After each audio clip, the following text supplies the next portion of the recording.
दोस्तों the peripheral नाम की एक टीवी सीरीज है। आज की इस वीडियो में हम उसी पर बात करने जा रहे हैं और इस पर बेस एक मूवी भी हमें देखने को मिली है, उसकी भी डिटेल आपको बताने जा रहे हैं। तो वीडियो को जरूर से लाइक कीजिएगा, चैनल को सब्सक्राइब कर बेल आइकन दबाकर इसे ऑल पर सेट कर दीजिएगा। इसके बारे में हम जानना चालू करते हैं। The peripheral Scott P. Smith द्वारा निर्मित एक अमेरिकी विज्ञान कथा टेलीविजन श्रृंखला है। अमेजन द्वारा निर्मित यह विलियम गिब्सन द्वारा लिखित 2014 की पुस्तक पर आधारित है।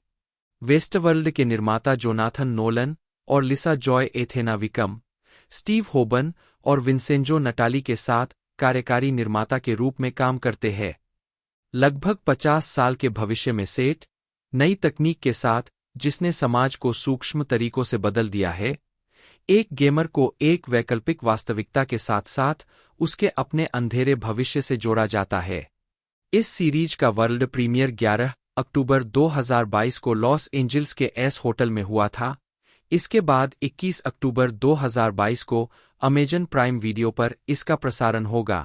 फरवरी 2023 में सीरीज को दूसरे सीजन के लिए नवीनीकृत किया गया था। 1 अगस्त 2023 में 2023 सैग-एफ्ट्रा हड़ताल और 2023 राइटर्स गिल्ड ऑफ अमेरिका हड़ताल की विस्तारित अवधि के कारण अमेजन प्राइम वीडियो द्वारा श्रृंखला को रद्द कर दिया गया था। 2 रालना मुख्य Chloe Grace Moretz Flynn Fisher के रूप में, Gary Carr Wilf Netherton, Jack Reynor Burton Fisher, J Feild Lev Zubov, Cherise Nuland के रूप में T'Nia Miller, Louis Herthum Corbell Pickett, Katie Leung Ash के रूप में, Melinda Page Hamilton Ella Fisher के रूप में, Chris Coy Jasper Baker, Alex Hernandez Tommy Constantine, Julian Moore Cook Ossian के रूप में, Adelind Horan Billy Ann Baker, Austin rising Leone के रूप में, एली गोरे कॉनर पेंस्के के रूप में, चार्लोट रिले एलिटा वेस्ट के रूप में, एलेक चेंद्रा बिलिंग्स इंस्पेक्टर एंसले लोबियर के रूप में, पुनरावर्ती डेविड हॉफलिन डैनियल, हन्ना आर्टेरटन डी के रूप में, इंडिया मुलेन मैरी पिकेट, माइल्स बैरो मैकॉन के रूप में, गेविन डन एडवर्ड, मो बारेल रीस के रूप में, चुकू मोडू कार्लोस के रूप में, एरिसन गिलबर्टसन एटिकस के रूप में, ड्यूक डेविस रॉबर्ट्स कैश के रूप में, डोमिनिका जुबोव के रूप में क्लेयर कूपर, पोपी कॉर्बिट्यूच मारियल राफेल के रूप में, एम्बर रोज रेवा ग्रेस होगाट के रूप में, नेड डेनेही बॉब के रूप में, Ben Dickey Sheriff Jackman, Anjali Mohindra Beatrice. उत्पादन विकास अप्रैल 2018 में विलियम गिब्सन के उपन्यास द पेरिफेरल के एक टीवी श्रृंखला रूपांतरण की घोषणा वेस्टवर्ल्ड के निर्माता लिसा जॉय और जोनाथन नोलन ने स्क्रिप्ट टू सीरीज प्रतिबद्धता के साथ अमेजन के लिए की थी। 3 अप्रैल 2019 में यह घोषणा की गई थी कि जॉय और नोलन ने अमेजन स्टूडियोज में लगभग $20 मिलियन प्रति वर्ष के पहले लुक के समग्र सौदे पर हस्ताक्षर किए थे। 4, 5 और इस परियोजना को नवंबर 2019 के मध्य में एक श्रृंखला का आदेश मिला, जिसमें जॉय और नोलन अपने समग्र सौदे के तहत कार्यकारी निर्माता थे। जॉय और नोलन के अलावा कार्यकारी निर्माताओं में एथेना विकम, स्टीव होबन और विंसेंजो नताली शामिल है। 6 शो में घंटे भर के एपिसोड है। 7 30 मार्च 2021 को ग्रेग प्लेजमैन कार्यकारी निर्माता के रूप में श्रृंखला में शामिल हुए और स्मिथ की जगह शोरनर बने। 8 सीरीज के पहले सीजन का बजट लगभग $175 मिलियन था। 5 फरवरी 2023 में अमेजन प्राइम वीडियो ने दूसरे सीजन के लिए सीरीज का नवीनीकरण किया। 18 अगस्त 2023 को 2023 सैग-एफ्ट्रा हड़ताल के कारण द पेरिफेरल के दूसरे सीजन को खत्म कर दिया गया था। 2 जुलाई अक्टूबर 2020 में यह घोषणा की गई कि क्लो ग्रेस मोरेच को फ्लिन फिशर की मुख्य भूमिका में लिया गया। 9 गैरी कैर भी मुख्य कलाकारों में शामिल हुए। 10 मार्च 2021 में जैक रेनोर मुख्य भूमिका में श्रृंखला में शामिल हुए। 8 अगले महीने एली गोरे, चार्लोट रिले, जे फील्ड, एडेलिंड होरान, टीनिया मिलर और एलेक्स हर्नांडेज को मुख्य कलाकारों में जोड़ा गया। 11-12 जून 2021 में Louis Herthum, Chris Coy, Melinda Page Hamilton, Katie Leung और ऑस्टिन राइजिंग आवर्ती भूमिकाओं में कलाकारों में शामिल हुए। 13 जुलाई 2021 में एलेक्जेंड्रा बिलिंग्स आवर्ती भूमिका में कलाकारों में शामिल हुई। 14 फिल्माने श्रृंखला के लिए मुख्य फोटोग्राफी 3 मई 2021 को लंदन, इंग्लैंड में शुरू हुई। 15 फिल्मांकन 24 सितंबर को मार्शल, उत्तरी कैरोलिना में स्थानांतरित हो गया। 16 श्रृंखला का निर्माण 5 नवंबर 2021 को समाप्त हुआ। भार में जाओ और गंदगी खाओ, विंसेंजो नताली ग्रेग प्लेजमैन और स्कॉट बी. स्मिथ 18 नवंबर 2022। युद्ध के दौरान टेक्सास 2028 में फ्लैशबैक में यह पता चलता है कि कैसे कॉनर हताहत हुआ, जो डॉ. होगार्थ द्वारा बताए गए प्रयोग से जुड़ा हुआ है। शेरिफ जैकमैन भ्रष्ट है और पिकेट के स्वामित्व में है। फ्लिन और विल्फ को एलिटा के नियोप्रिम से संबंधों का पता चलता है, जो जैकपॉट के बाद स्थापित मौजूदा विश्व व्यवस्था को पूरी तरह से नष्ट करना चाहते हैं। ऐश कॉनर और बर्टन के लिए पेरिफेरल बनाता है। बॉब पिकेट के घर में अपने नियंत्रण में जागता है। मेट्रोपॉलिटन पुलिस के इंस्पेक्टर लोबियर लंदन में जुबोव निवास पर दिखाई देते हैं और पोल्स, फ्लिन, बर्टन और कॉनर से मिलने की मांग करते हैं। 7 द डूडेड, एल्रिक रिले जेमी चैन और स्कॉट बी. स्मिथ 25 नवंबर 2022। एला फिशर अचानक फिर से अंधी हो जाती है और उसे अस्पताल ले जाया जाता है। इंस्पेक्टर लोबियर फ्लिन, बर्टन और कॉनर को मेट टेस्टिंग ग्राउंड, चिड़ियाघर में ले जाता है। बर्टन और कॉनर को लगातार बढ़ते कोइड्स, द्विपाद रोबोट के खिलाफ चुनौतियों की एक श्रृंखला में रखा जाता है और फिर चुनौती के अंत में बीट्राइस, एक परिधीय, द्वारा समाप्त कर दिया जाता है। टॉमी सबूतों से बॉब की हैंडगन और भविष्य के हथियार को पुनः प्राप्त करता है। बॉब मैरी पिकेट को मारने और पिकेट के घर से भागने के बाद वह अस्पताल जाता है, जहां वह एला को बंधक बना लेता है। लोबियर फ्लिन को सूचित करता है कि आरआई ने फ्लिन की समयरेखा को सोचे गए समय से बहुत पहले प्रभावित किया, जिसमें भविष्य की हैप्टिक तकनीक को लागू करना और फ्लिन की समयरेखा में जैकपॉट की घटना को जानबूझकर तेज करना शामिल है। चेरीज चोरी की गई संपत्ति को पुनः प्राप्त करने में मदद के लिए लोबियर से मिलती है। ऐश ने जुबोव के सामने कबूल किया कि एलिटा की योजना चोरी की गई जानकारी को बर्टन के हैप्टिक्स और इस तरह उसके स्टब में डाउनलोड करने की थी, लेकिन क्योंकि फ्लिन पेरिफेरल को चला रहा था, हेडसेट ने डेटा को बैक्टीरियल डीएनए में बदल दिया, जिसने उसके मस्तिष्क को उपनिवेशित करना शुरू कर दिया। डेटा को नियोप्रिम्स को उनकी दुनिया को नष्ट करने के लिए देने के लिए चुराया गया था। बर्टन अस्पताल पहुंचता है और बॉब को मार देता है। टॉमी शेरिफ जैकमैन और मिस्टर पिकेट से मिलता है, जो फिशर को ड्रग डीलर के रूप में फंसाना चाहते हैं। फिशर परिवार की रक्षा करने की इच्छा से टॉमी बॉब की हैंडगन से जैकमैन को मार देता है और फ्यूचरिस्टिक हथियार से पिकेट को गंभीर रूप से घायल कर देता है, जिससे वह कोमा में चला जाता है। 8 1000 वनों का निर्माण, एल्रिक रिले कहानी, Scott B. Smith, teleplay, Scott B. Smith और ग्रेग प्लेजमैन 2 दिसंबर 2022।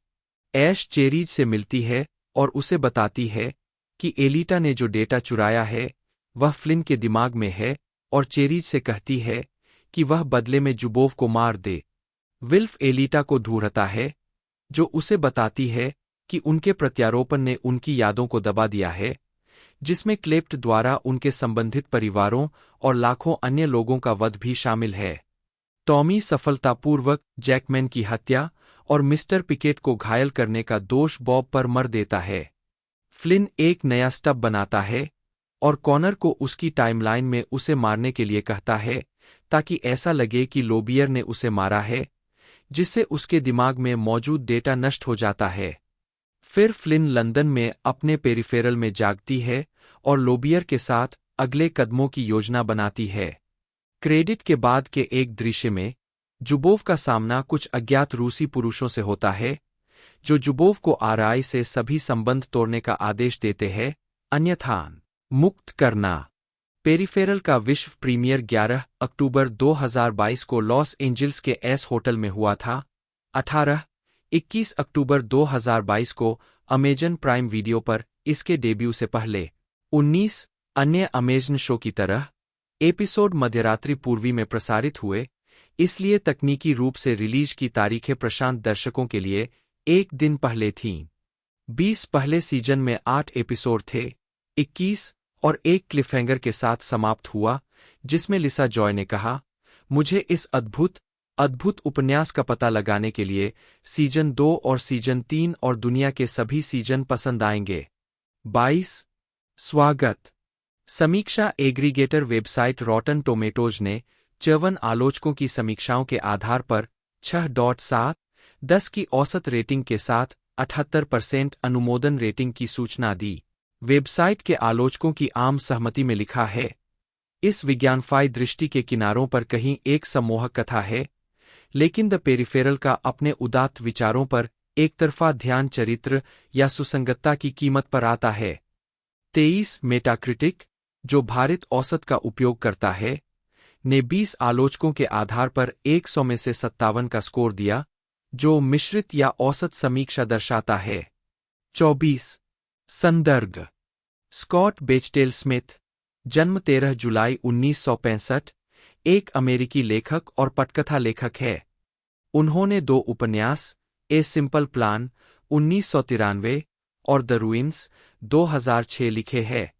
दोनों को क्रमशः ए सिंपल प्लान 1998 और द रूइंस 2008 फिल्मों में रूपांतरित किया गया था, जो स्मिथ की अपनी पटकथाओं पर आधारित थी। उन्होंने साइबेरिया 2018 और द बर्न्ट ऑरेंज हेरेसी 2019 फिल्मों की पटकथाएं भी लिखी। ए सिंपल प्लान के लिए उनकी पटकथा ने उन्हें सर्वश्रेष्ठ रूपांतरित पटकथा के लिए अकादमी पुरस्कार के लिए नामांकित किया। प्रारंभिक जीवन और शिक्षा। स्मिथ का जन्म 1965 में समिट, न्यू जर्सी में हुआ था और वे एक बच्चे के रूप में टोलेडो, ओहियो चले गए।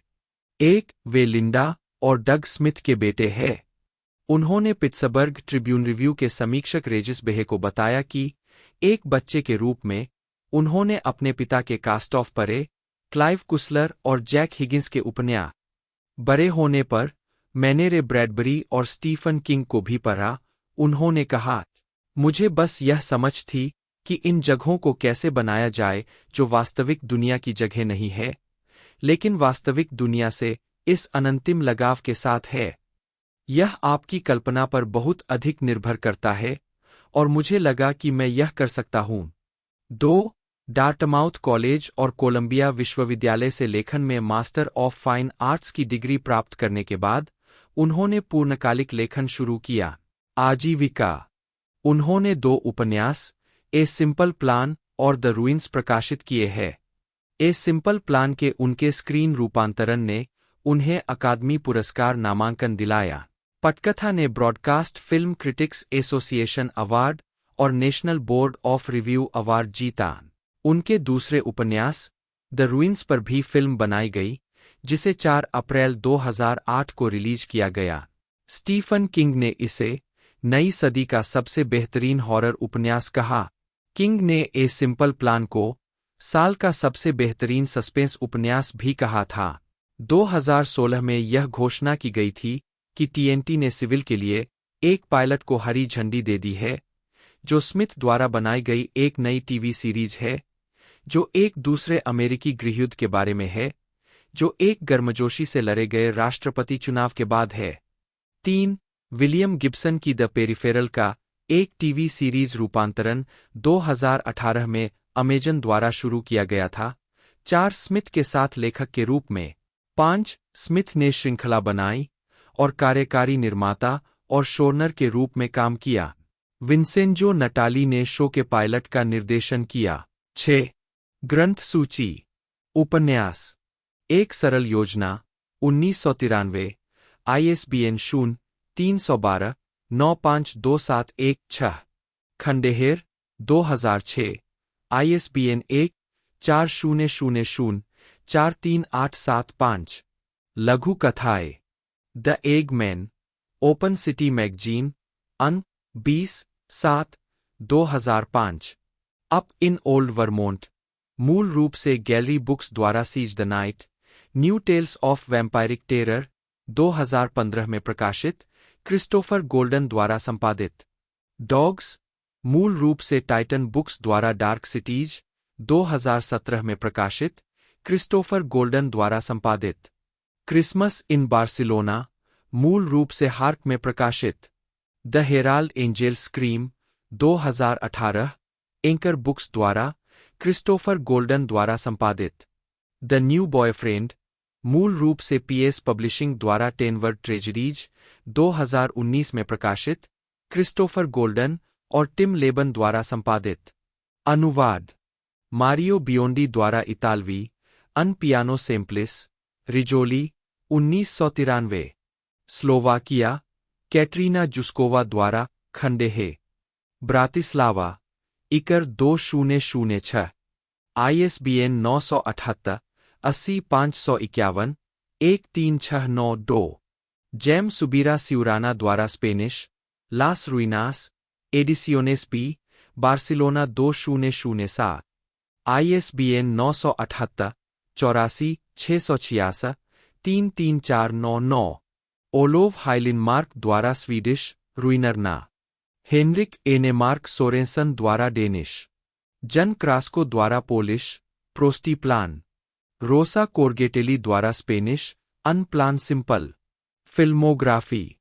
क्लो ग्रेस मोरेच, बटा MRTS बटा 1 जन्म 10 फरवरी 1997, एक अमेरिकी अभिनेत्री है।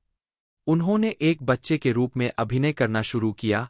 Horror film the Amityville horror, 2005, drama series desperate housewives, 2006 से 2007, horror film the eye, 2008, drama film the poker house, 2008, romantic comedy film 500 days of summer, 2009 और बच्चों की comedy film diary of a wimpy kid, 2010। 2. उनकी सफलता 2010 में superhero film की case में हिटगर्ल के रूप में उनके प्रदर्शन के साथ आई। मोरेच ने मार्टिन स्कॉर्सेसे की एडवेंचर फिल्म ह्यूगो, 2011, टिम बर्टन की horror comedy film dark shadows, 2012 और सिटकॉम 30 रॉक, 2011 से 2013 में अभिनय किया। कि केस 2, 2013 में हिटगर्ल के रूप में अपनी भूमिका को दोहराया और हॉरर फिल्म कैरी, 2013 में कैरी व्हाइट का किरदार निभाया। 2014 में मोरेच ने drama film clouds of Sils Maria और एक्शन फिल्म द इक्वलाइजर में अभिनय किया। उन्होंने thriller film dark places, 2015, science fiction action film the fifth wave, 2016 और comedy film neighbours 2, sorority rising, 2016 में भी अभिनय किया। मोरेच की अगली भूमिकाओं में drama film the miseducation of Cameron Post, 2018 और नील जॉर्डन की थ्रिलर फिल्म ग्रेटा, 2018 शामिल है। उन्होंने द एडम्स फैमिली, 2019 और द एडम्स फैमिली 2, 2021 में वेडनेसडे एडम्स की आवाज दी और निमोना, 2023 में मुख्य किरदार निभाया। मंच पर मोरेच के काम में न्यूयॉर्क शहर के पब्लिक थिएटर में द लाइब्रेरी, 2014 के मूल ऑफ ब्रॉडवे प्रोडक्शन में उनकी अभिनीत भूमिका शामिल है। 3. प्रारंभिक जीवन। मोरेच का जन्म अटलांटा, जॉर्जिया में हुआ था और उनका पालन पोषण कार्टरसविले, जॉर्जिया में हुआ। 4. उनकी माँ, टेरी ड्यूक, 5. एक नर्स प्रैक्टिशनर है और उनके पिता, डॉ. मैककॉय मैक मोरेच, 1957 से 2021, एक प्लास्टिक सर्जन थे और मोरेच होजरी व्यवसाय के उत्तराधिकारी थे, जिसे 2011 में $350 मिलियन में खरीदा गया था। 6, 7, 8, 9 उसके 4 बड़े भाई हैं, ब्रेंडन, ट्रेवर, कॉलिन और एथन। 10, एक बड़ी बहन, कैथलीन, जन्म के तुरंत बाद मर गई। 11, उसने अपने परिवार का वर्णन बहुत ईसाई के रूप में किया है, विशेष रूप से दक्षिणी बैप्टिस्ट। 12-13 वह 2002 में अपनी मां और भाई ट्रेवर के साथ न्यूयॉर्क शहर चली गई। मोरिच ट्रेवर को पंक्तियां पढ़ने में मदद करते थे। 14 आजीविका 2004 से 2016 प्रारंभिक भूमिकाएं और सफलता 2009 में अर्थ के अमेरिकी प्रीमियर पर मोरिच की पहली अभिनय भूमिका सीबीएस श्रृंखला द गार्जियन के 2 एपिसोड में वायलेट के रूप में थी और उनकी पहली फिल्म भूमिका हार्ट ऑफ द बिहोल्डर में मॉली के रूप में थी।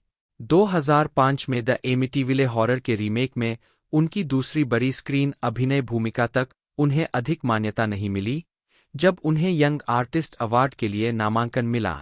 15 एमिटीविले के बाद मोरिच को टीवी पर कई अतिथिअभिनीत भूमिकाएं मिली, साथ ही बिग मॉम्मा हाउस 2 में एक छोटी भूमिका भी मिली।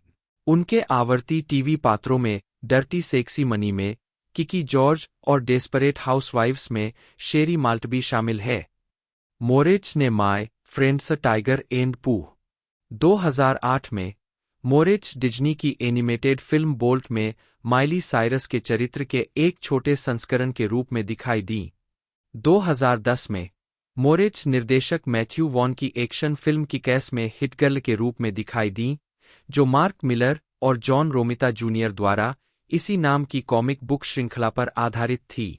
मोरिच ने फिल्मांकन से 3 महीने पहले जैकी चैन के स्टंट क्रू के साथ प्रशिक्षण लिया और लोकेशन पर फिल्मांकन के दौरान अपने अधिकांश स्टंट खुद किए। 17 उनकी युवावस्था के कारण हिंसक फिल्म में उनकी भूमिका को लेकर विवाद हुआ था। उन्हें उनके प्रदर्शन के लिए आलोचनात्मक प्रशंसा मिली। रोजर एबर्ट ने फिल्म को केवल 1 स्टार दिया। 18 लेकिन मोरिच के बारे में लिखा, आप उनके चरित्र के बारे में जो भी कहें। 20 मोरिच ने 2011 की crime thriller Texas killing fields में एन स्लीगर का किरदार निभाया था। 21 उसी वर्ष उन्होंने मार्टिन स्कॉर्सेसे की ह्यूगो में इसाबेल की भूमिका निभाई, जो the invention of Hugo cabaret का 3D फिल्म रूपांतरण था। 22 जिसे 11 ऑस्कर के लिए नामांकित किया गया था। मोरिच ने एंड्रिया पोर्ट्स के उपन्यास के रूपांतरण हिक में अभिनय किया। 23 वह 2012 की टिम बर्टन की फिल्म डार्क शैडोज में दिखाई दी, जो सोप ओपेरा की रीमेक थी, जिसमें उन्होंने कैरोलिन स्टोडर्ट की भूमिका निभाई। 24-25 जो एक विद्रोही किशोर बेटी है। 2013 में एले स्टाइल अवार्ड्स में मोरिच। 2013 में उन्होंने सीक्वल किक-एस 2 में हिटगर्ल के रूप में अपनी भूमिका दोहराई। 26 उसी वर्ष वह फिल्म मूवी 43-27 में एक छोटे से सेगमेंट में दिखाई दी और किम्बरली पियर्स द्वारा निर्देशित 1976 की फिल्म की रीमेक कैरी में शीर्षक चरित्र निभाया। 28 मोरिच ने वीडियो गेम के लिए आवाज का काम किया है। उन्होंने किक-एस द गेम के लिए हिटगर्ल के रूप में अपनी भूमिका दोहराई और डिशोनर्ड में युवा लेडी एमिली की भूमिका निभाई। 29 जब अक्टूबर 2012 में उनसे पूछा गया कि वह गहरे, परेशान किरदारों को निभाने की ओर क्यों आकर्षित होती है, तो मोरिच ने जवाब दिया कि उनका पारिवारिक जीवन बहुत खुशहाल है और उन्हें ऐसे किरदार निभाना चुनौतीपूर्ण लगता है जो काफी अलग है। 30-25 मार्च से 27 अप्रैल 2014 तक मोरिच ने स्टीवन सोडरबर्ग द्वारा निर्देशित द लाइब्रेरी में अपना ऑफ ब्रॉडवे डेब्यू किया। 31-32 मोरिच ने गेल फॉरमन की इफ आई स्टे 2014 के रूपांतरण में मुख्य पात्र मिया की भूमिका निभाई थी। कहानी एक 17 वर्षीय शास्त्रीय संगीतकार की है, जो अपने परिवार से जुड़ी एक भयावह कार दुर्घटना के बाद के परिणामों से निपटती है और उसे शरीर से बाहर का अनुभव होता है। 33 फिल्म के लिए आलोचनात्मक प्रतिक्रिया मिलीजुली थी। 122 समीक्षाओं के आधार पर 35% सकारात्मक रेटिंग और रॉटन टोमाटोज द्वारा प्राप्त 5/10 की औसत रेटिंग के साथ साथ आलोचकों की आम सहमति थी, जिसमें मोरिच के प्रदर्शन को अपना सर्वश्रेष्ठ देने के लिए उनकी प्रशंसा की गई थी। 34 मोरिच ने बाद में रिक यान्सी के सबसे अधिक बिकने वाले उपन्यास के रूपांतरण द पांचथ वेव में कैसी सुलिवन की भूमिका निभाई। फिल्म जनवरी 2016 में रिलीज हुई थी। 35 सोनी पिक्चर्स की हन्ना मिंगेला ने कहा। 2016 से 2019 पुनर्मूल्यांकन। अप्रैल 2016 में मोरेच को माइक बिरबिग्लिया और शीला नेविंस के साथ त्रिबेका फिल्म फेस्टिवल के लिए नैरेटिव शॉर्ट फिल्म प्रतियोगिता जूरी के 3 सदस्यों में से एक के रूप में सेवा करने के लिए चुना गया था। 37 उस वर्ष भी उन्होंने नेबर्स की अगली कड़ी, नेबर्स 2, सोरोरिटी राइजिंग में जैक एफ्रॉन और सेठ रोजेन के साथ सहअभिनय किया। 38 और सुजाना कहलान के संस्मरण ब्रेन ऑन फायर पर आधारित drama film brain on fire में मुख्य भूमिका निभाई। 39 गैरी केर, जन्म 11 दिसंबर 1986, एक अंग्रेजी अभिनेता, नर्तक, गायक और संगीतकार है जो स्क्रीन और मंच पर अपने कामों के लिए जाने जाते हैं। 1-2 उन्होंने BBC TV series death in paradise 2011 से 2014 और अमेरिकन टीवी सीरीज द ड्यूस 2017 से 2018 में मुख्य किरदार निभाए हैं। उन्हें आईटीवी ऐतिहासिक नाटक डाउटन एबे 2013 में जैक रॉस नामक एक अमेरिकी जैज़ गायक की भूमिका निभाने के लिए भी जाना जाता है। शिक्षा। कैर ने ग्रेट ब्रिटेन के नेशनल यूथ म्यूजिक थिएटर में प्रशिक्षण शुरू किया, फिर 2003 से 2005 तक आर्ट्स एजुकेशनल स्कूल्स में प्रशिक्षण लिया और फिर 2005 से 2008 तक London academy of music and dramatic art में लिवरपूल में ट्रस्ट से छात्रवृत्ति के साथ प्रशिक्षण लिया। 1-2 आजीविका। जुलाई 2008 में लैम्ब्डा से स्नातक होने के बाद से कैर बीबीसी और आईटीवी के लिए टेलीविजन प्रस्तुतियों में दिखाई दिए हैं और डिडो, क्वीन ऑफ कार्थेज के रॉयल नेशनल थिएटर प्रोडक्शन में 3-4 क्रिस्टोफर मार्लो द्वारा लिखित और जेम्स मैकडोनाल्ड द्वारा निर्देशित। कैर ने BBC mystery drama death in paradise की पहली 3 सीरीज में अभिनय किया, जिसमें उन्होंने 2011 से 2014 तक पुलिस अधिकारी फिदेल बेस्ट की भूमिका निभाई। उन्होंने 2017 और 2018 में अमेरिकी टीवी सीरीज द ड्यूस में करिश्माई पिंप सीसी की भूमिका निभाई। 2019 में तीसरी और अंतिम सीरीज में अतिथि भूमिका निभाई। उन्हें आईटीवी के ऐतिहासिक ड्रामा डाउटन एबे की सीरीज 4 में अमेरिकी जैज़ गायक जैक रॉस की भूमिका निभाने के लिए भी जाना जाता है, जो 2013 में प्रसारित हुई थी। उनके नाट्य कार्यों में येरमा और मैकबेथ शामिल है। 1 नवंबर 2009 में उन्होंने टेरी प्रेचेट के उपन्यास नेशन के royal national theatre stage production में मुख्य भूमिका निभाई, जिसे मार्क रेवेनहिल द्वारा रूपांतरित किया गया और मैली स्टिल द्वारा निर्देशित किया गया। 5-6 वह Amazon prime video series the peripheral में दिखाई दिए। 7 व्यक्तिगत जीवन। कैर के भाई डैनियल एक पेशेवर फुटबॉलर है जिन्होंने त्रिनिदाद और टोबैगो के लिए अंतर्राष्ट्रीय फुटबॉल खेला है। 8 फिल्मोग्राफी। पतली परत। वर्ष शीर्षक भूमिका नोट्स। 2015 सीजर डेसियस। 2019 बोल्डेन बड़ी बोल्डेन। 21 पुलबाज। टेलीविजन। वर्ष शीर्षक भूमिका notes. 2009 Holby City Devon Frost episode सत्य और दया। कानून और व्यवस्था यूके। पीसी व्हीलर एपिसोड सामुदायिक सेवा। 2010 national theatre live Mau episode राष्ट्र। फॉयल का युद्ध पॉल जेनिंग्स एपिसोड समय की हत्या। 2011 फ्रेंकस्टीन की शादी जाइल्स टेलीविजन फिल्म। वानरों का ग्रह जला एपिसोड निएंडरथल। 2011 से 2014 स्वर्ग में मृत्यु फिदेल बेस्ट 24 एपिसोड। 2012 मूक साक्षी मायर्स लिपिक कार्यकर्ता 4 episode. Inspector George Gently Joseph Kenny episode Gently Northern Soul. 2013 Bluestone 42 Millsy 8 episode. शहर का मठ जैक रॉस 4 एपिसोड। 2017 से 2018 द ड्यूस सीसी। 2032 में उत्तरी कैरोलिना की एक युवा महिला फ्लिन फिशर, जिसे वर्चुअल रियलिटी वीआर गेम खेलने का शौक है, अपनी मां एला के लिए दवा का भुगतान करने के लिए पैसे जुटाती है, जिसकी देखभाल वह अपने भाई बर्टन के साथ करती है। कोलंबिया की एक रहस्यमयी कंपनी मिलग्रोस कोल्डेरॉन एक उन्नत हेडसेट के लिए एक प्रोटोटाइप भेजती है जो फ्लिन को बर्टन जैसे दिखने वाले शरीर में एक अत्यथार्थवादी सिम दुनिया में ले जाती है। दुनिया में रहते हुए फ्लिन को एक आवाज द्वारा निर्देशित किया जाता है और उसे एक रिसर्च इंस्टीट्यूट आरआई पार्टी में मारियल नामक एक महिला को बहकाने और अपहरण करने के लिए भेजा जाता है, जिसे फ्लिन का मार्गदर्शन करने वाली महिला एलिटा वेस्ट के पास लाया जाता है। फ्लिन की दूसरी यात्रा पर वह मारियल की एक आंख प्राप्त करने की प्रक्रिया के लिए एक ऑपरेटिंग टेबल पर जागती है। उसका भाई तब तक हंसता रहता है जब तक कि उनके ड्रोन एक विशिष्ट हिट दस्ते को आते हुए नहीं देख लेते।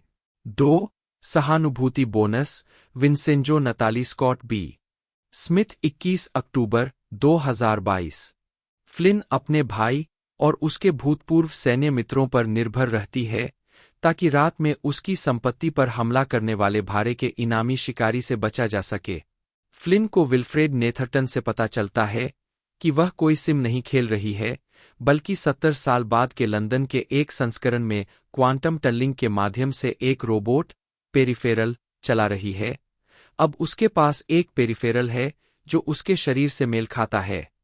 वह एक शक्तिशाली व्यक्ति लेव जुबोव से सवाल पूछती है और जानती है कि वह एक समानांतर समयरेखा स्टब में रहती है जो तब बनी थी जब उनकी टाइमलाइन से किसी ने पहली बार उसकी टाइमलाइन से संपर्क किया था। जुबोव फ्लिन से एलिटा वेस्ट को खोजने में उनकी मदद करने के लिए कहता है, जिसे वे फ्लिन के स्टब तक पहुंच के लिए भुगतान कर रहे थे। फ्लिन तब तक सहयोग करने से इनकार करती है जब तक कि उसकी मां ठीक नहीं हो जाती। 2032 में वापस स्थानीय अधिकारी जांच शुरू करते हैं और आपराधिक व्यावसायिक और बेल को फ्लिन और उसके भाई को पकड़ने के लिए काम पर रखा जाता है। 3 haptic drift Elrik Riley Scott B Smith 28 अक्टूबर 2022 फ्लिन भविष्य में अपने पेरिफेरल को नियंत्रित करने में अधिक समय बिताती है और विल्फ के करीब आती है। हिरासत में लिए जाने से बचने के लिए वे पुलिस के सामने चुंबन भी करते हैं। फ्लिन को हेप्टिक ड्रिफ्ट जैसा कुछ अनुभव होने लगता है, जिसका विरोध करने के लिए उसके भाई को प्रशिक्षित किया गया था जब उसके दस्ते को युद्ध के लिए न्यूरोलॉजिकल रूप से जोड़ा गया था। वे एलिटा की खोज करते हैं, एक पहेली को सुलझाते हैं जो उसने अपनी मां को उसके वर्तमान ठिकाने से संबंधित दी थी। जब वे उसके ठिकाने पर पहुंचते हैं तो वहां केवल कुछ निष्क्रिय पेरिफेरल बचे होते हैं। डैनियल एक कोइड के साथ आता है, लेकिन वे विल्फ और फ्लिन से लड़ाई हार जाते हैं। 4 जैकपॉट एल्रिक रिले कहानी Bronwyn Garrity teleplay Scott B Smith 4 नवंबर 2022 फ्लिन को दौरा पड़ता है और वह नए हेडसेट का उपयोग करने से दूर रहती है। कॉनर उसकी जगह पर जाता है, लेकिन डिस्कनेक्ट हो जाता है। जब फ्लिन वापस आती है तो पोल्ट हैकर्स को कनेक्शन को तब तक बनाए रखना पड़ता है जब तक वह एक्सप्लोरर मोड में प्रवेश नहीं कर जाती और भटकना शुरू नहीं कर देती। ऐश और विल्फ उसे एक कब्रिस्तान में ले जाते हैं, जहां एपिसोड के अंत में जैकपॉट के बारे में विवरण प्रकट होते हैं, जो फ्लिन के समय के निकट भविष्य में होने वाली एक सर्वनाशकारी घटना है जो उत्तरी अमेरिका में ब्लैकआउट से शुरू हुई, फिर महामारी, फिर पर्यावरणीय विफलता से जनसंख्या में गिरावट और बाद में उत्तरी कैरोलिना में एक परमाणु विस्फोट। 5 बॉब के बारे में क्या? विंसेंजो नताली जेमी चैन 11 नवंबर 2022 एलिटा के लापता होने से 1 साल पहले वह अपनी पूर्व प्रेमिका डॉ ग्रेस होगार्ट से मिलती है, जो एलिटा को अपनी कंपनी के कुछ प्रयोगों को एक स्टब में दिखाती है। 2032 में वापस बॉब को एक ठंडे खून वाले हत्यारे के रूप में पेश किया जाता है, जो फ्लोरिडा में रहने वाला एक सेवानिवृत्त आयरिश हत्यारा है। उसे फ्लिन और उसके भाई को खत्म करने के लिए भविष्य से डैनियल के बॉट द्वारा काम पर रखा जाता है। उसका पहला काम अपने पुराने दोस्त को दंडित करना है जिसने उसे धोखा दिया था। वह खुद को उस पुल पर रखता है जिस पर फ्लिन को अपनी चिकित्सा नियुक्ति से वापस आना होता है। बिली एन, फ्लिन और बर्टन के साथ टकराव में बॉब को पराजित किया जाता है और वह खुद को स्थानीय पुलिसकर्मी टॉमी के हवाले कर देता है। हालांकि वह लंबे समय तक हिरासत में नहीं रहता है। एक क्लोक्ड वाहन शेरिफ की कार से टकरा जाता है और बॉब के साथ फरार हो जाता है। फ्लिन विल्फ से शिकायत करने के लिए भविष्य में जाती है। वह आरआई मुख्यालय का दौरा करती है और चेरिस न्यूलैंड के एक पेरिफेरल को भेजती है। नवंबर 2015 में मोरेच को शेन कैरूथ की तीसरी फिल्म द मॉडर्न ओशन से जोड़ा गया। कलाकारों में Asa Butterfield, Anne Hathaway, Daniel Radcliffe और कीनू रीव्स शामिल है। 40 नवंबर में ही मोरेच को यूनिवर्सल स्टूडियो के हंस क्रिश्चियन एंडरसन की द लिटिल मरमेड के लाइव एक्शन संस्करण के स्टार के रूप में घोषित किया गया था, जिसे रिचर्ड कर्टिस द्वारा लिखा जाना था। हालांकि बाद में उन्होंने इस परियोजना को छोड़ दिया। 41 2016 में हॉलीवुड रिपोर्टर के साथ एक साक्षात्कार में मोरेच ने खुलासा किया कि उन्होंने उन सभी अप्रकाशित फिल्म परियोजनाओं से बाहर निकल लिया था जिनसे वह जुड़ी हुई थी। 42 इससे प्रभावित होने वाली एकमात्र घोषित फिल्म द लिटिल मरमेड थी, क्योंकि कई अन्य फिल्में जिनमें वह दिखाई देने वाली थीं, पहले से ही पोस्ट प्रोडक्शन में थीं। उसने समझाया, मैं फिर से आकलन करना चाहती हूं कि मैं कौन हूं और फिर से अपनी भूमिकाओं में खुद को ढूंढना चाहती हूं। मुझे एहसास हो रहा है कि मैं धीमा हो सकती हूं। 42 उसने कहा कि एक साल में कई फिल्मों में काम करने से जो कार्यभार आता है, उसके अभिनय शुरू करने के कारण वह भूल जाती है और इसके बजाय अपनी फिल्मों की बॉक्स ऑफिस प्राप्तियों पर ध्यान केंद्रित करती है। 42 उसने कहा कि वह 2 टेलीविजन परियोजनाओं सहित निर्माण पर ध्यान केंद्रित करेगी। 42 कुछ मीडिया आउटलेट्स ने इसे मोरेच द्वारा अभिनय से ब्रेक लेने के रूप में लिया। 43 इसलिए बाद में एक साक्षात्कार में उन्होंने स्पष्ट किया कि वह समय नहीं निकाल रही थीं। उन्होंने कहा, मैं बस इस बारे में अधिक चयनात्मक और विशेष हो रही हूं कि मैं कौन सी भूमिकाएं चुन रही हूं। मुझे लगता है कि एक अभिनेता के रूप में आपके पास आपके द्वारा चुनी गई भूमिकाओं के माध्यम से खुद को खोजने का एक बड़ा अवसर है। मुझे लगता है कि यह मेरा समय है, अभी मेरे जीवन में, यह पता लगाने का कि मैं कौन हूं और मैं क्या हूं और मैं क्या चाहती हूं और इस उद्योग का क्या मतलब है। क्यों न मैं पीछे बैठूं, धीमा हो जाऊं, यह महसूस करूं कि मैं 19 साल की हूं और कहूं, अरे चलो ऐसी चीजें बनाते हैं जो वास्तव में मेरे व्यक्तित्व को गहराई से प्रभावित करती है और मुझे यह पता लगाने में मदद करती है कि 19 वर्षीय अभिनेता होने का क्या मतलब है जो बस अपना काम कर रही है। 44 2018 में मोरेच 2017 में मोरेच ने क्राइम ड्रामा नवंबर क्रिमिनल्स में एंसेल एलगॉट के साथ फिर से सहअभिनय किया। 45 उसी वर्ष उन्होंने लुइस सी.के द्वारा निर्देशित comedy drama I love you daddy में अभिनय किया, जिसका विश्व प्रीमियर टोरंटो अंतर्राष्ट्रीय फिल्म महोत्सव में हुआ, जहां इसे आलोचकों से नकारात्मक समीक्षा मिली। 46 सीके के खिलाफ यौन दुराचार के आरोपों के बाद फिल्म की release media company the orchard ने रद्द कर दी थी, जिसने फिल्म के अमेरिकी वितरण अधिकारों के साथ साथ अंतर्राष्ट्रीय वितरकों को भी हासिल कर लिया था। 47-48 घोटाले के बाद मोरेच ने कहा, मुझे लगता है कि इसे बस दूर हो जाना चाहिए, ईमानदारी से। मुझे नहीं लगता कि उनके लिए अभी आवाज उठाने का समय है। बेशक किसी प्रोजेक्ट में समय लगाना और उसका गायब हो जाना विनाशकारी है, लेकिन साथ ही यह मी टू आंदोलन इतना शक्तिशाली और इतना प्रगतिशील है कि मैं हर किसी के साथ संवाद करने और उद्योग के चेहरे में बड़े बदलाव को देखने के लिए खुश हूं, जो मुझे लगता है कि बहुत बहुत वास्तविक है। 49 2018 में मोरेच ने साशा लेन और फॉरेस्ट गुल्लक के साथ drama film the miseducation of Cameron Post में अभिनय किया, जो एक किशोर लड़की के इर्द गिर्द घूमती है जिसे रूपांतरण शिविर में भेजा जाता है। 50 फिल्म को आलोचकों से सकारात्मक समीक्षा मिली, मोरेच के प्रदर्शन की प्रशंसा की। 51 इसका विश्व प्रीमियर सनडांस फिल्म फेस्टिवल में हुआ था, जहां इसने ग्रैंड जूरी पुरस्कार जीता। 52 यह फिल्म 3 अगस्त 2018 को फिल्मराइज द्वारा रिलीज की गई थी। 53 वह अगली बार हॉरर फिल्म सस्पिरिया में दिखाई दी, जो लुका गुआडाग्निनो द्वारा निर्देशित इसी नाम की 1977 की फिल्म की रीमेक थी, जिसका विश्व प्रीमियर सितंबर 2018 में वेनिस फिल्म फेस्टिवल में हुआ था। 54, 55, 56।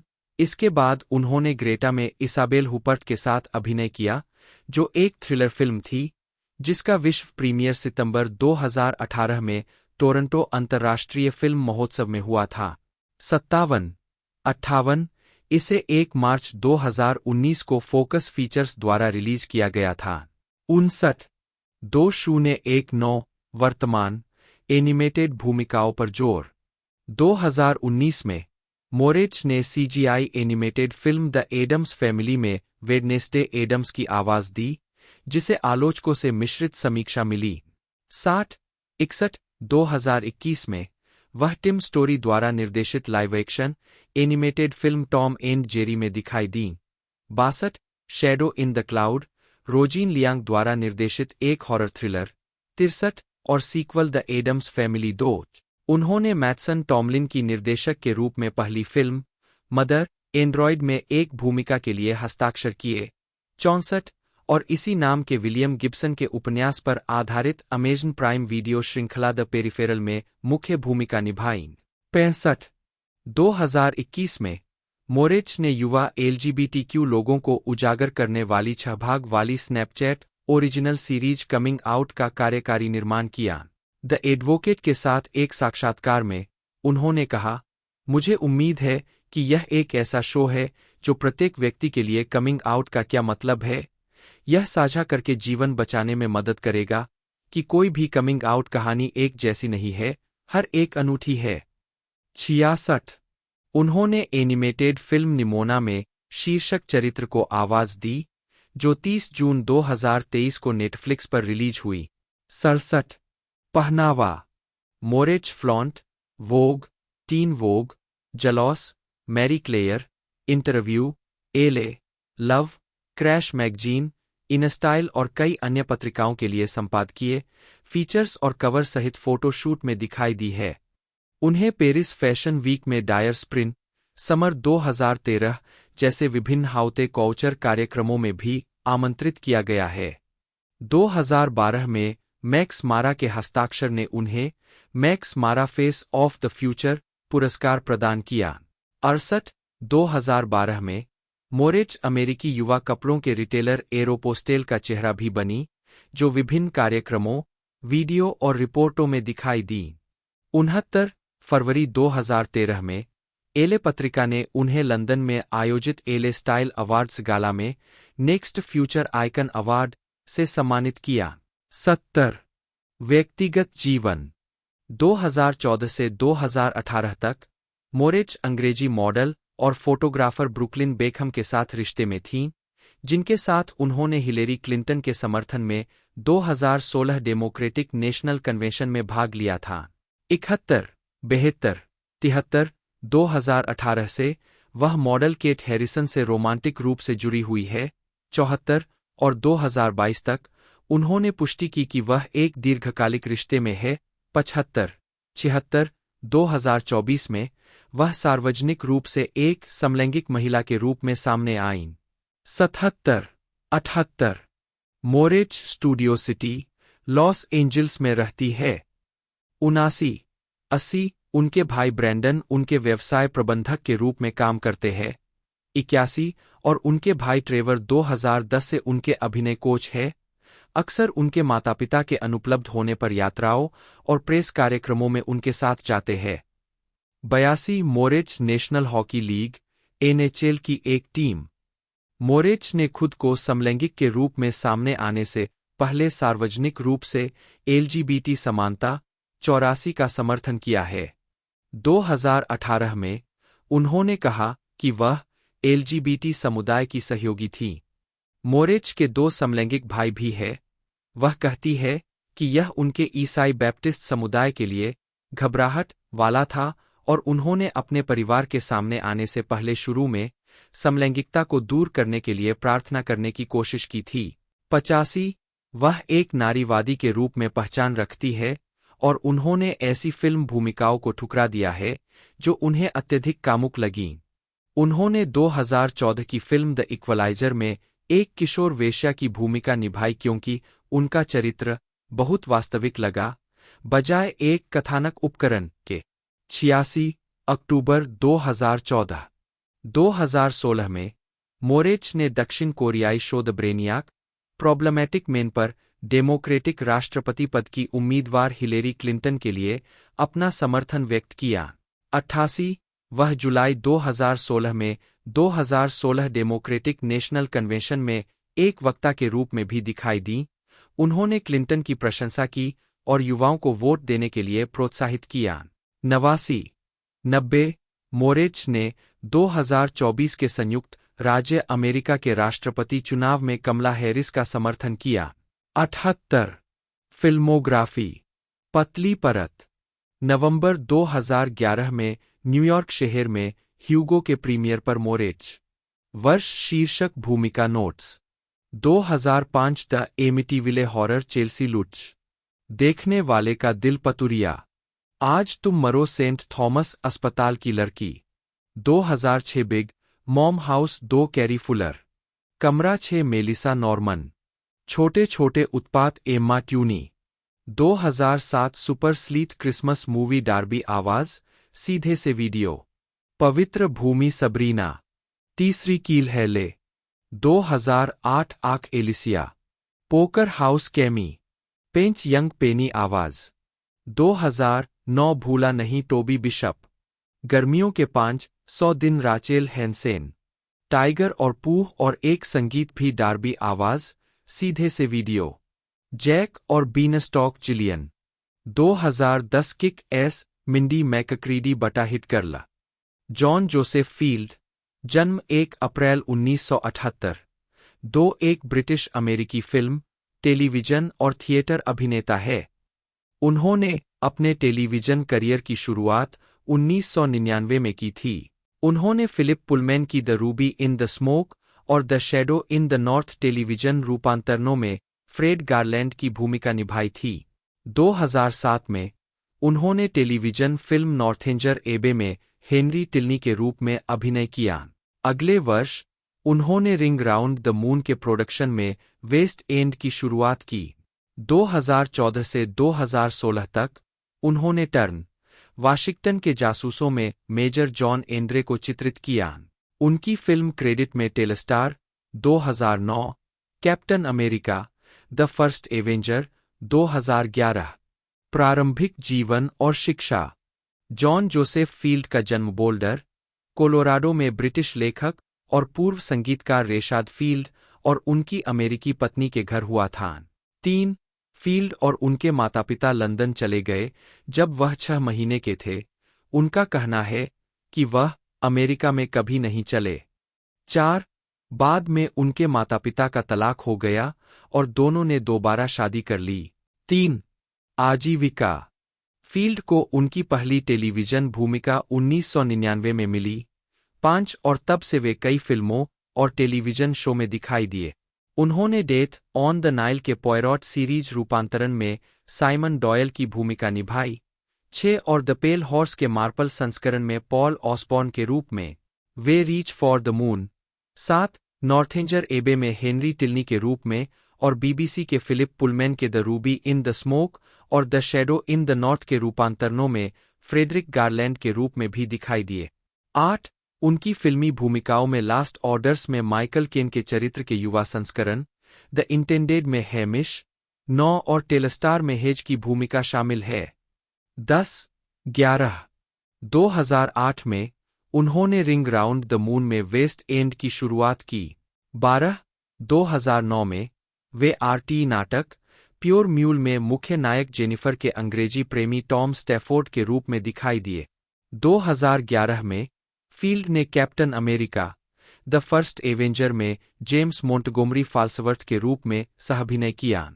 उसी वर्ष उन्होंने थर्ड स्टार में बेनेडिक्ट कम्बरबैच के साथ अभिनय किया और सारा वाटर्स की द नाइट वॉच के बीबीसी रूपांतरण में दिखाई दिए।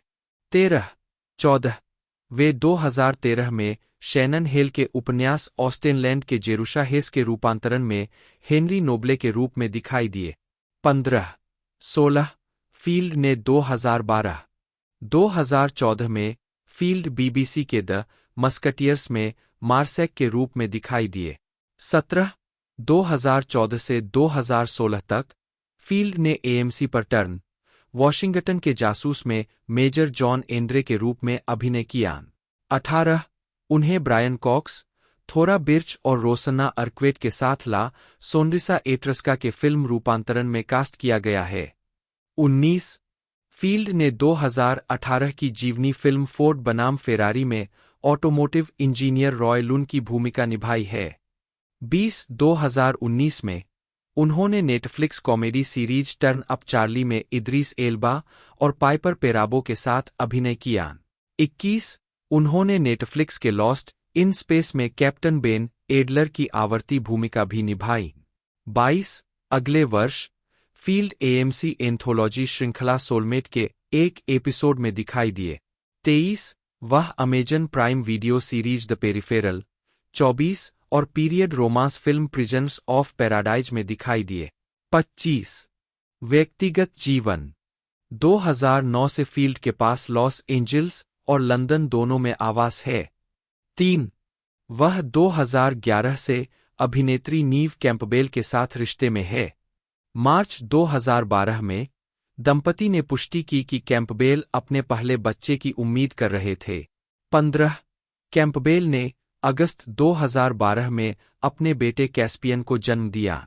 29 जून 2018 को कैंपबेल ने घोषणा की कि उसने और फील्ड ने जनवरी 2018 में एक बेटे को गोद लिया था।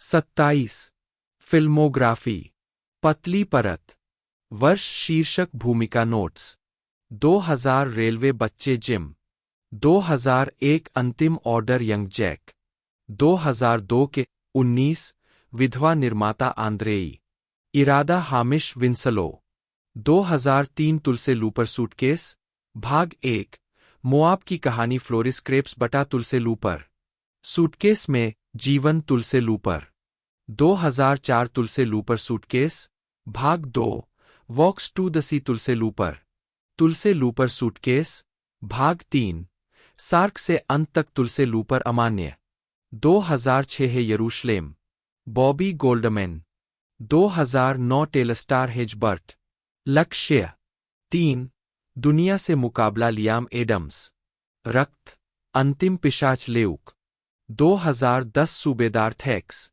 तीसरा सितारा मील 2011 Captain America the first avenger James Montgomery Falsworth 2013 Austenland Henry Nobley Jack Reynor जन्म 23 जनवरी 1992 एक आयरिश अभिनेता है। उनकी उल्लेखनीय भूमिकाओं में फिल्में What Richard Did 2012, Transformers Age of Extinction 2014, Glassland 2014, Macbeth 2015, Sing Street 2016 और मिडसमर 2019 शामिल है। साथ ही सीरीज स्ट्रेंज एंजल 2018 से 2019 और द पेरिफेरल 2022 भी शामिल है। प्रारंभिक जीवन रेनोर का जन्म 23 जनवरी 1992 को कोलोराडो के लॉन्गमोंट में एक आयरिश मां और अमेरिकी पिता के बेटे के रूप में हुआ था। उनका एक छोटा भाई और बहन है। 2 वह शुरू में अपनी मां मानवाधिकार कार्यकर्ता तारा रेनोर ओग्रेडी के साथ बोल्डर, कोलोराडो में रहते थे। 3 लेकिन 2 साल की उम्र में उनके साथ काउंटी विक्लो के वैली माउंट में चले गए। 4 उन्होंने वैली माउंट में प्राथमिक विद्यालय में पढ़ाई की और अपने प्रारंभिक वर्ष अपनी मां और नाना नानी डेमियन और पैट रेनोर के साथ वहीं बिताए। 5 अभिनय में उनकी रुचि तब शुरू हुई जब उन्होंने 1999 में कंट्री के सेट पर एक वेदी लड़के की भूमिका निभाई। वह 2004 में बेलवेडियर कॉलेज, एक निजी जेसुइट माध्यमिक विद्यालय में भाग लेने के लिए डबलिन चले गए। आजीविका रेनोर मुस्कुराते हुए 2014 में रेनोर 2010 की शुरुआत में रेनोर को लाइव फॉर्मेट अनस्क्रिप्टेड डॉलहाउस में Robbie the boy next door के रूप में कास्ट किया गया था, जिसका निर्देशन कर्स्टन शेरिडन ने किया था, जिसका प्रीमियर बर्लिनले 2012 में हुआ था। 6. उन्होंने लेनी अब्राहमसन की फीचर व्हाट रिचर्ड डिड में रिचर्ड कार्लसन का किरदार निभाया, जिसे 2013 ट्रिबेका फिल्म फेस्टिवल में दिखाया गया था। फिल्म में एक हाई स्कूल रग्बी स्टार और गोल्डन बॉय के पतन को दर्शाया गया है, जिसकी दुनिया लापरवाह हिंसा के एक कृत्य में शामिल होने के बाद उलझ जाती है। रेनोर ने अपने प्रदर्शन के लिए 2013 में सर्वश्रेष्ठ अभिनेता के लिए आयरिश फिल्म और टेलीविजन अकादमी (IFTA) पुरस्कार जीता। जनवरी 2013 में रेनोर को ट्रांसफॉर्मर्स एज ऑफ एक्सटिंक्शन में एक आयरिश रेस कार चालक शेन के रूप में लिया गया था। 7. यह फिल्म जून 2014 में रिलीज हुई थी और इसमें मार्क वाहलबर्ग और निकोला पेल्च ने सहअभिनय किया था। इसने दुनिया भर के बॉक्स ऑफिस रिकॉर्ड तोड़ दिए, $1.1 बिलियन से थोड़ा अधिक की कमाई की और चीनी इतिहास में सबसे अधिक कमाई करने वाली फिल्म बन गई। 8. T4 वैश्विक प्रेस टूर को लपेटने के कुछ दिनों बाद रेनोर ने क्रिश्चियन बेल, केट ब्लैंचेट और बेनेडिक्ट कम्बरबैच के साथ एंडी सर्किस की नेटफ्लिक्स फिल्म मोगली 2015 में फिल्माई गई लेकिन 2018 तक रिलीज नहीं हुई। 9. की शूटिंग के लिए लंदन की यात्रा की। फिल्म में चेहरे की पहचान तकनीक का इस्तेमाल किया गया था, जिसका आविष्कार इस परियोजना के लिए किया गया था। उस वर्ष भी रेनोर ने लेखक निर्देशक जेरार्ड बैरेट की फिल्म ग्लासलैंड में टोनी कोलेट और विल पॉल्टर के साथ अभिनय किया, जिसमें उन्होंने एक युवा टैक्सी ड्राइवर की भूमिका निभाई जो अपने जीवन में संरचना की भावना पैदा करने के लिए संघर्ष करता है, जबकि उसकी मां गंभीर शराब की लत से पीड़ित है। फिल्म 2015 की शुरुआत में रिलीज हुई और रेनोर को सनडांस फिल्म फेस्टिवल में अभिनय के लिए world cinema dramatic special jury award मिला। 11. सारा गैडन के विपरीत उनकी भूमिका RAF एयरमैन जैक का चरित्र था, जो 1945 में वी दिवस समारोह के दौरान युवा राजकुमारी एलिजाबेथ की काल्पनिक रोमांटिक रुचि थी। रेनोर ने मैकबेथ के एक फिल्म रूपांतरण में स्कॉटलैंड के सिंहासन के असली उत्तराधिकारी मैल्कम कैनमोर 12 की भूमिका निभाई।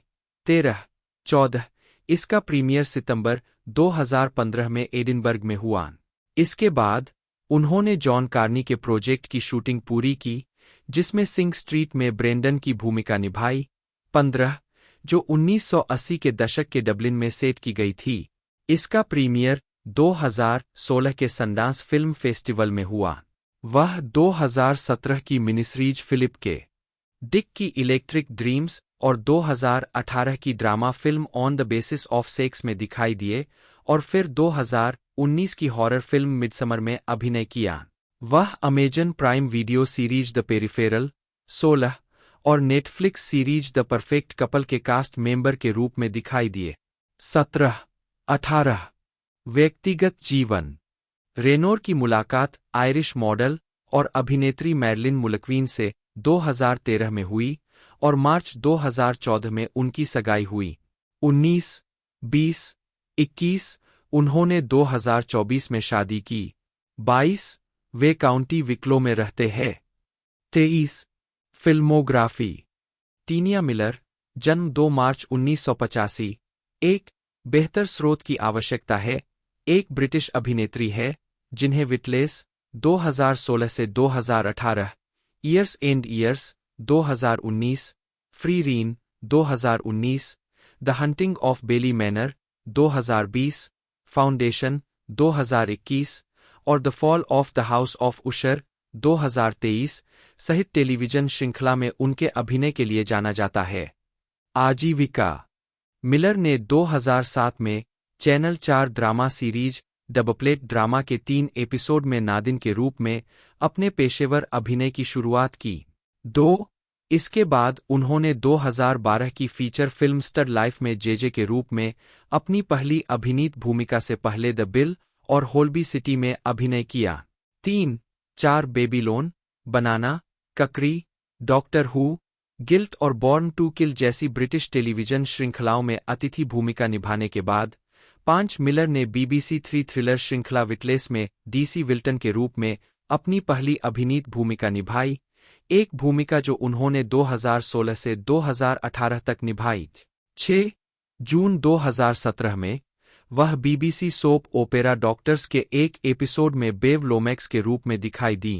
8 ईयर्स एंड ईयर्स का निर्माण रसेल टी डेविस ने किया था, जिनके साथ मिलर ने चैनल 4 के कार्यक्रम बनाना एंड ककम्बर में काम किया था। 9 2019 में वह क्लेयर राइट के रूप में नेटफ्लिक्स सीरीज फ्री रीन में दिखाई दी। 10 2020 में Miller Netflix series sex education में मैक्सिन टेरिंगटन के रूप में दिखाई दी और बाद में वर्ष में उन्होंने Netflix series the haunting of Bly manner में हन्ना ग्रोस के रूप में अभिनय किया। 11 2021 में मिलर ने एएमसी सीरीज ला फोर्टूना में सुसान मैकलीन। 12 और Apple TV plus series foundation में जेफिर हलीमा इफा के रूप में अभिनय किया। व्यक्तिगत जीवन मिलर खुलेआम समलैंगिक है। 13 मिलर ने गिल्डफोर्ड स्कूल ऑफ एक्टिंग से प्रशिक्षण लिया। 5 जहां से उन्होंने 2004 में स्नातक किया। 14 वह तलाकशुदा है और उनके 2 बच्चे हैं। 15 16 17 18 मिलर अपने मुंडे हुए सिर के लिए जानी जाती है। 15 और जब उनसे इसके बारे में पूछा गया तो उन्होंने कहा, मैं हमेशा अपने बालों के पीछे छिपती रहती थी। मेरे बाल लंबे, ढीले थे और मैं सोच रही थी, मैं क्या कहना चाह रही हूं। यह किस बारे में है? यह एक तरह से मेरे दिमाग में आया और मैंने कहा, तुम्हें पता है क्या? मैं इसे काट दूंगी। मैं बिल्कुल शुरुआत से शुरू करती हूं और एक अफ्रीकी बाल उगाती हूं। मैं नाई की दुकान में बैठी थी और उसने मेरे बाल काटे और मुझे अपनी खोपड़ी से प्यार हो गया और मैंने कभी पीछे मुड़कर नहीं देखा। और वास्तव में इसने मुझे कई तरह की भूमिकाएं निभाने का मौका दिया। इसका बिल्कुल विपरीत प्रभाव पड़ा जिससे मैं डरती थी, जहां मुझे लगता था कि मैं बहुत सीमित रहूंगी, कि मुझे किस लिए देखा जाएगा। इसने इसके विपरीत किया। तो यह खुद से प्यार करने और छिपाने की जरूरत नहीं होने और इस तथ्य से प्यार करने की अखंडता से पैदा हुआ कि मैं एक अफ्रीकी हूं। 15 फिल्मोग्राफी वर्ष शीर्षक भूमिका नोट्स 2007 डबप्लेट ड्रामा नादिन 3 एपिसोड 2007 विधेयक श्रीमती वेकफोर्ड एपिसोड अनकट किलर 2007 प्रत्याशित रूप से डी.एस.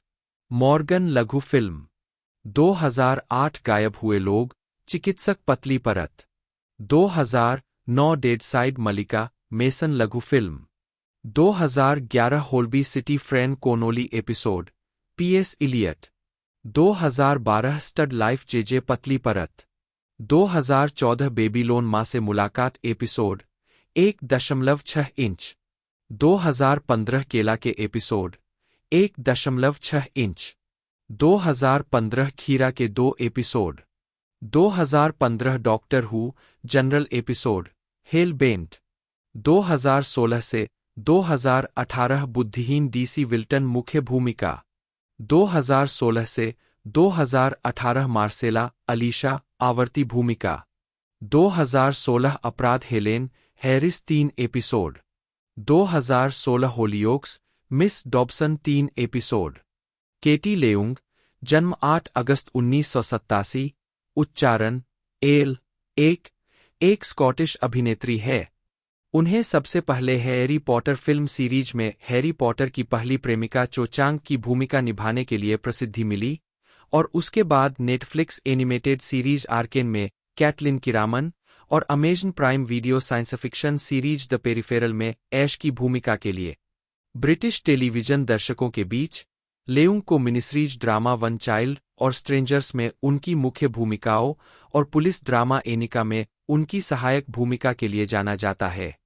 प्रारंभिक जीवन लेउंग का जन्म डंडी में पीटर लेउंग के घर हुआ था, जो हांगकांग में जन्मे व्यवसायी और रेस्तरां मालिक थे, जिन्होंने ग्लासगो में एक कंपनी खोली थी, और कार्वाइली, जो एक बैंकर थे।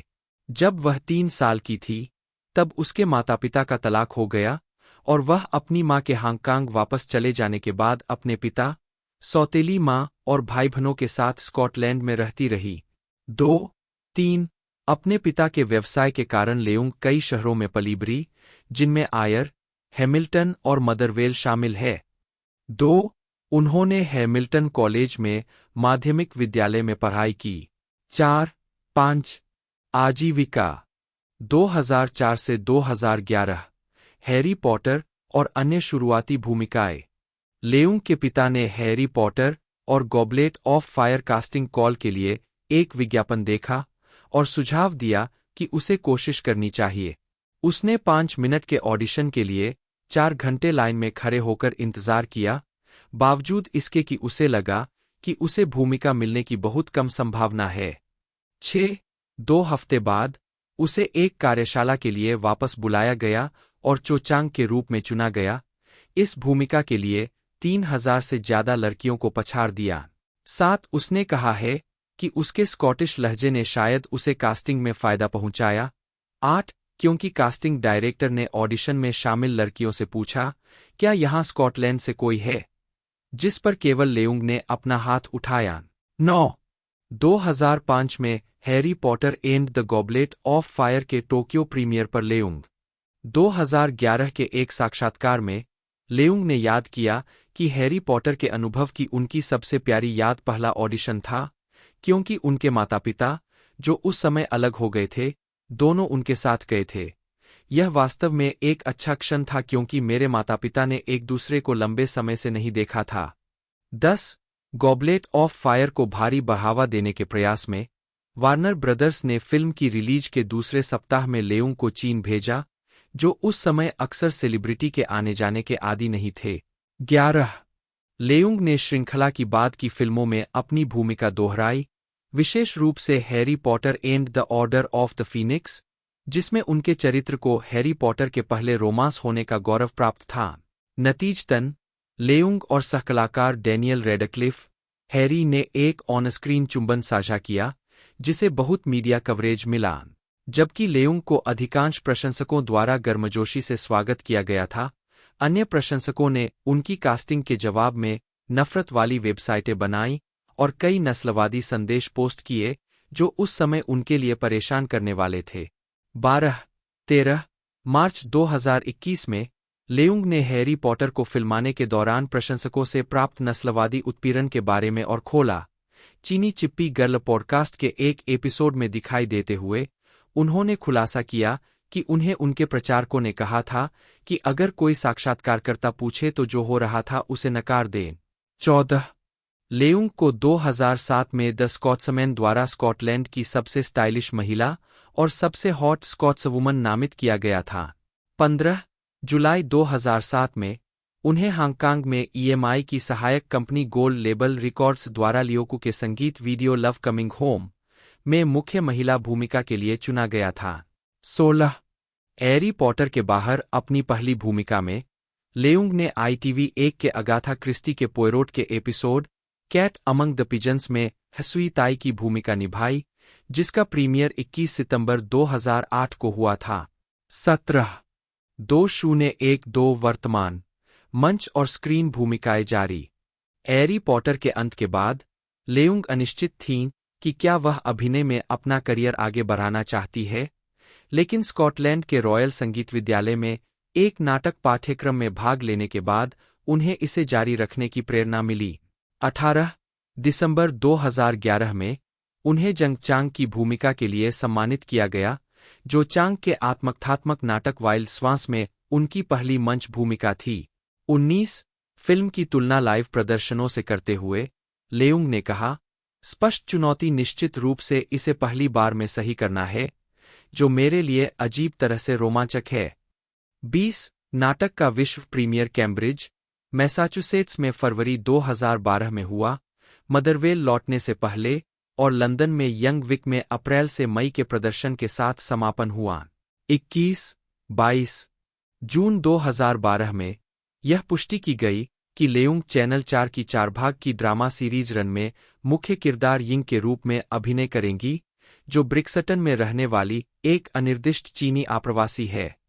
23-2013 में लेउंग ने वेरा चोक के साथ the world of extreme happiness में अभिनय किया, जो चीन के तेजी से उभरते आधुनिक युग में प्रवासी श्रमिकों की दुनिया के बारे में एक नाटक है। नेशनल थिएटर के द शेड में मंचित प्रोडक्शन में उन्होंने सनी नामक एक महिला प्रवासी कार्यकर्ता की भूमिका निभाई। 24 अप्रैल 2014 में यह घोषणा की गई थी कि लेउंग को TV mini series one child में एक अमेरिकी मां और ब्रिटिश पिता द्वारा गोद ली गई पहली चीनी लड़की मेई की मुख्य भूमिका निभानी थी। कहानी में उसके चरित्र को उसके जन्मस्थान ग्वांगजू में लौटने के लिए कहा जाता है, जब उसकी जन्म मां अपने बेटे को बचाने में उसकी सहायता चाहती है।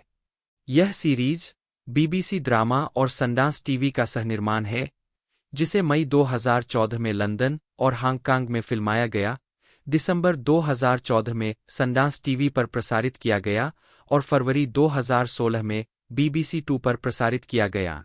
25 लेउंग को द डेली टेलीग्राफ की कैथरीन जी से प्रशंसा मिली, जिन्होंने उनके प्रदर्शन को खूबसूरती से कम करके आका कहा। दोस्तों इसकी IMDb रेटिंग भी धांसू है, लगभग 7.5 की IMDb रेटिंग है और भी कई प्लेटफॉर्म पर 75% से ज़्यादा की इसकी रेटिंग देखने को मिली है। ये हमें एक एपिसोड भी इसके देखने को मिले हैं, सीरीज भी है, मूवी भी है। तो सीरीज में हमें तकरीबन एक एपिसोड यानी एक सेक्शन के अंदर 8 एपिसोड देखने को मिले हैं। सेक्शन 1 हमें देखने को मिला है, बाकी इसे अब आगे नहीं बनाया गया और इसकी पूरी डिटेल मैंने आपको बताई दी है। बाकी यदि वीडियो अच्छी लगती है, वीडियो को जरूर से लाइक जरूर से कीजिएगा। आज की इस वीडियो में दोस्तों इतना ही, मिलते हैं अगले वीडियो में।